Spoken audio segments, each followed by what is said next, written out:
Right now, we're looking at a fatal leak in your personal strength. It's a subtle, everyday habit that just instantly drains your influence. A habit so common, you probably don't even realize you're doing it. But the moment you stop, everything shifts. People challenge you less. So what is this single behavior that separates the weak from the truly powerful? Now, you might be wondering, what is this sentence? Well, it's not an insult, it's not some aggressive argument. We're looking for something much more insidious, something that actually feels polite, something that feels necessary, but make no mistake, in the world of high-level strategy, it's the ultimate tell. It's an explanation. The most powerful people in the room almost never give one. Have you ever noticed how some people feel absolutely compelled to justify everything? Why they're late, why they said no. It's like every single decision comes with a whole paragraph attached, as if they're standing in a courtroom desperately defending their very existence. But the truly powerful, they rarely justify their decisions. They aren't rushed, they aren't defensive, and they absolutely do not seek permission. Because power needs no defense. This is the core psychological principle you have to grasp. The exact moment you start over-explaining yourself, you quietly and visibly hand your power directly over to the person demanding it. You are surrendering control. Once you really understand why this happens, you're never going to communicate the same way again. Let's look at Chapter 1, the invisible interrogation. Most people walk around believing they're just having casual conversations. They aren't. You are always being evaluated. Just imagine two people declining an invitation. Person 1 says, "I can't come because I've been really busy lately and honestly, I've had a stressful week." Now look at person 2, who simply says, "I won't be able to make it. Enjoy." I want you to ask yourself, who sounds more certain? That longer explanation quietly broadcasts anxiety, but brevity broadcasts pure authority. Moving on to Chapter 2, the inner servant.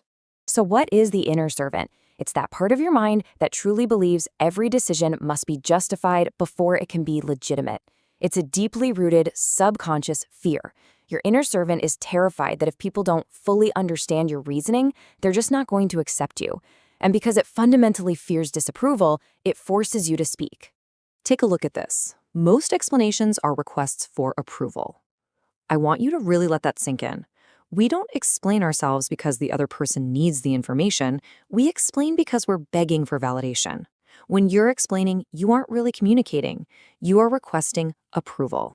Which brings us to Chapter 3, the power of silence. Silence creates pressure. Words release it. Picture a tense meeting. When someone questions you, your natural instinct is to immediately defend yourself, right? To release that tension. But what happens when you refuse to defend yourself? When you simply state your position and just hold eye contact? The pressure stays in the room. It suffocates them. And you'll watch them start backtracking just to fill that void. The power shifts entirely without you saying a single word. Chapter 4, the mental landmark. I want you to think of a massive lighthouse during a violent storm. The ocean is crashing. Ships are thrown into absolute chaos. Literally everything around it is moving, except the lighthouse. It remains completely stable. It doesn't chase agreement. It doesn't seek permission. When you can achieve this unshakable internal state, it attracts immediate respect. Because out in the real world, people trust stability far more than they will ever trust a well-crafted explanation. Let's dive into Chapter 5, the law of scarce words. Scarcity creates value. This economic rule applies strictly to your words, too. The less frequently you explain yourself, the more valuable your words actually become. By restricting your supply of words, you instantly elevate your authority. You introduce a layer of mystery that practically demands attention. Just consider the constant talker. You know the type, the person who speaks nonstop, justifying every single move. Their authority is rock bottom because their words are abundant and, well, they're cheap. Now consider the quiet strategist, that individual who remains silent, observes, and speaks only when a decision is fully made. When they finally open their mouth, the entire room comes to a halt. Scarcity forces people to assign massive weight to your words. And now, our final revelation. Stop defending.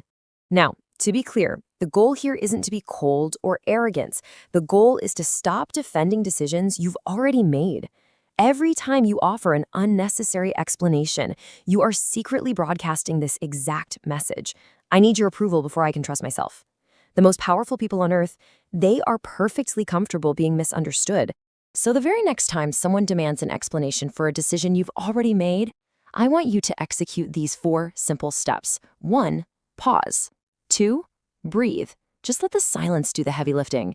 3, resist that desperate urge to justify your existence. And 4, answer simply. No long paragraph, no defense.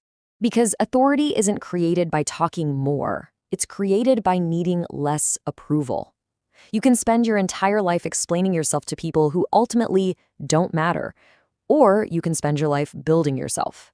You rarely have time for both. So stop explaining, start building. Look inward and tell yourself, I choose certainty. Thanks for watching this explainer, and I'll see you in the next one.